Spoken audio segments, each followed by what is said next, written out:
Hello दोस्तों, मैं अपनी पोती साध्वी उपाध्याय को कहानी सुनाने जा रही हूँ।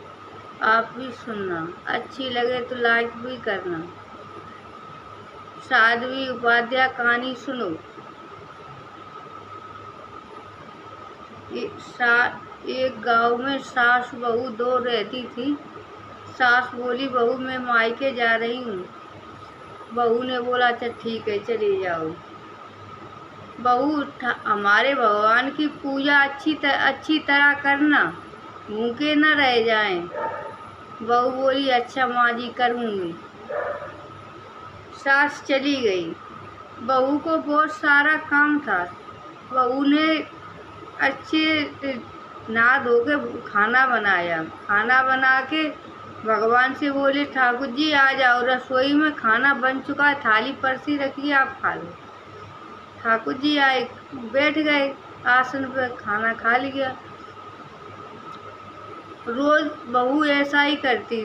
सास रोज डेली भगवान अपने रसोई में आते और खा जाती, अपने मंदिर में फिर बैठ जाती।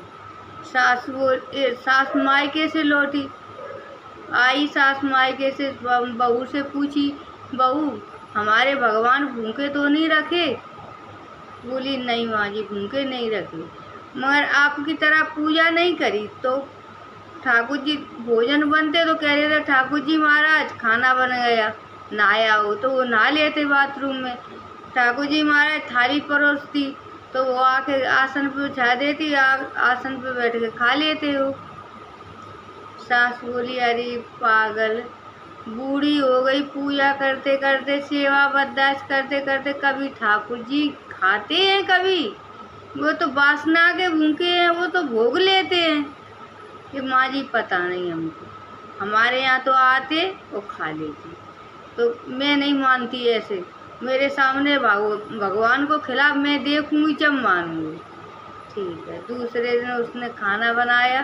खाना बना के बोली, ठाकुर जी महाराज नहाया हो, खाना बन चुका। ठाकुर जी गए बाथरूम में, नहाया है। ठाकुर जी महाराज आसन बिछाए, बैठ जाओ, थाली परोस दी। आए रसोई में, आसन पे बैठ के थाली रख दी, खाने लगी। सास छुप के देख रही।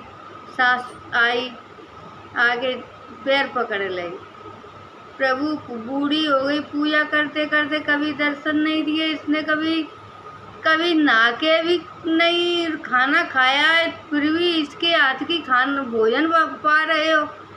भगवान बोले,